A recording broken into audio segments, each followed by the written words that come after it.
Hello everybody, welcome back to another session of the Hopry. My name is Mark Starr and today is Friday, so that means we are going to already be wrapping up our Portsmouth Brewing Week.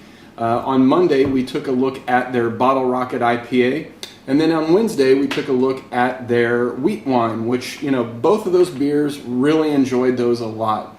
In the celebration of the 4th of July week, I thought it would be only suiting to wrap it up with their Black Cat Stout. Now, I say Black Cat Stout and 4th of July because we're all familiar with lighting black cats and, celebrating the 4th of July here in the United States. But this is their Black Cat Stout, as I previously mentioned. It is an Irish dry stout.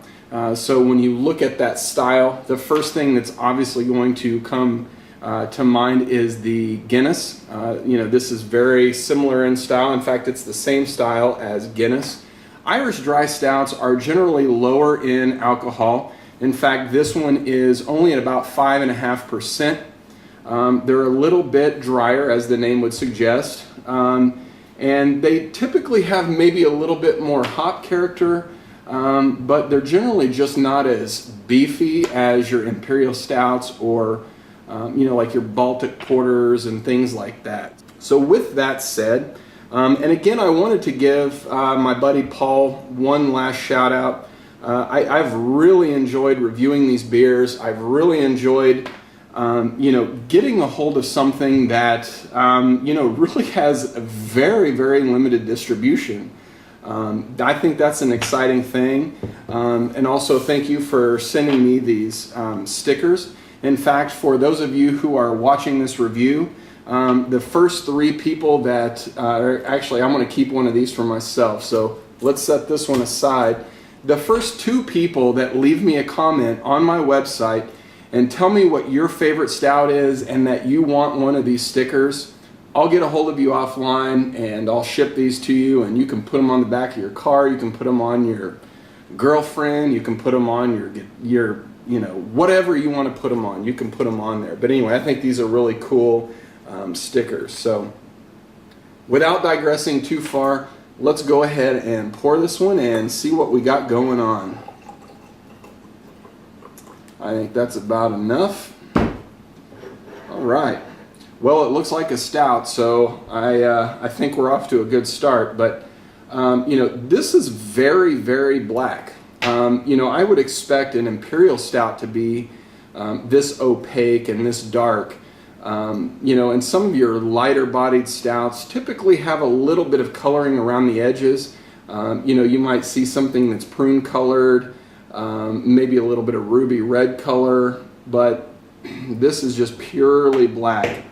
And the head on it, pretty traditional. I do like Portsmouth's heads though. I've noticed that while they don't have the smallest, tightest bubbles, like you might get something, from a draft, I really like the way that they kind of cling together and they're sort of uniformed bubble sizes. I'm going to get the nose in there and get to sniffing it.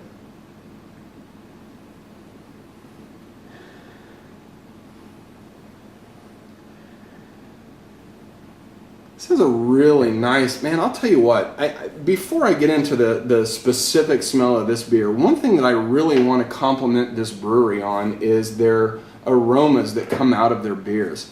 They are all very subtle, very pleasing. Now it could be just because this weekend, we've had really nice 80-degree weather here and everything seems to be a lot nicer. But everything that's come out of these 3 bottles that I've reviewed this week have all been very clean, very subtle, very aromatic without being over the top. And that's one of the things that's immediately coming to mind when I drink or when I smell this one. There's a coffee aroma that hits you right away. It's not a really strong coffee, so I don't mean, like your Imperial Stouts or anything like that. It's more of a subtle, soft coffee. Definitely smelling those roasted malts in there though.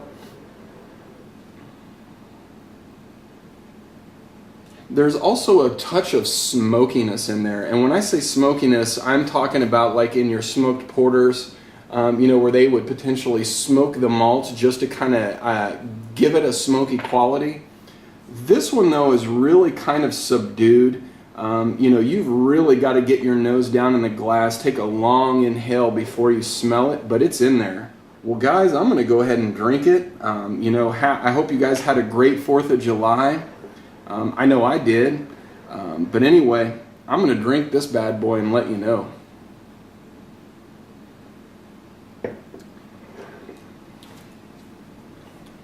So it tastes pretty much like it smells. It's got that really nice soft coffee flavor on it. Getting a little bit of that smokiness from the malts as well. Maybe even just a touch of caramel as well.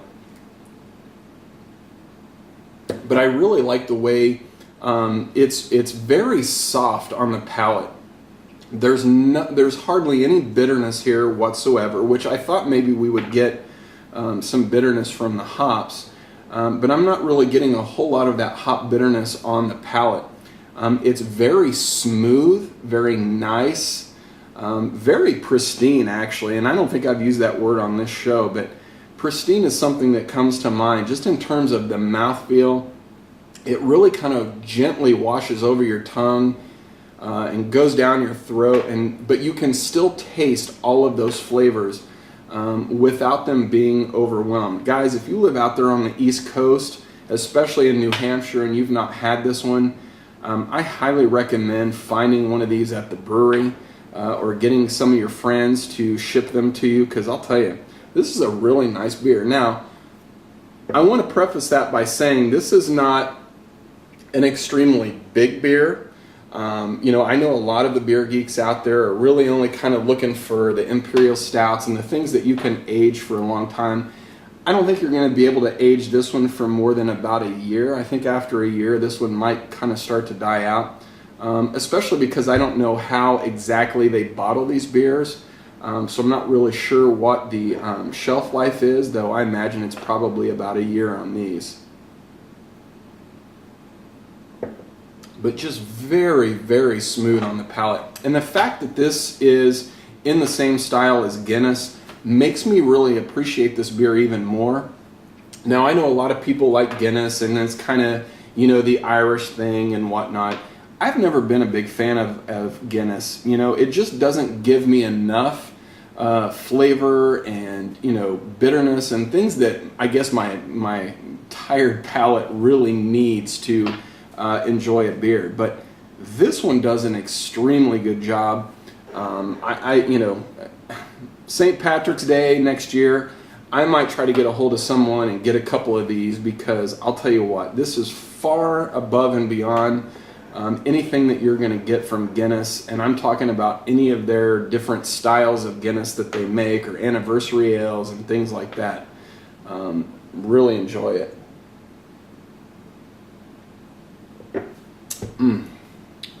Yeah, really, really good. So, well guys, I'm going to go ahead and wrap it up for this week. Again, thank you very much for coming back for another week. I really hope you enjoyed these sessions as much as I did. As I mentioned earlier on, the first two people that go to my website, not on YouTube, but actually go to my website, leave a comment, tell me what your favorite stout is, and tell me that you want one of these stickers. I promise I'll get with you offline and I'll send them to you in the mail. It can't be more than, whatever a stamp costs to ship them, but I'll do it. Well, anyway, guys, my name is Mark Starr. You can follow me on twitter.com/thehopry. Please go to my website, thehopry.com. And I think that's about it for this week. Well, thanks a lot. We'll see you. Cheers.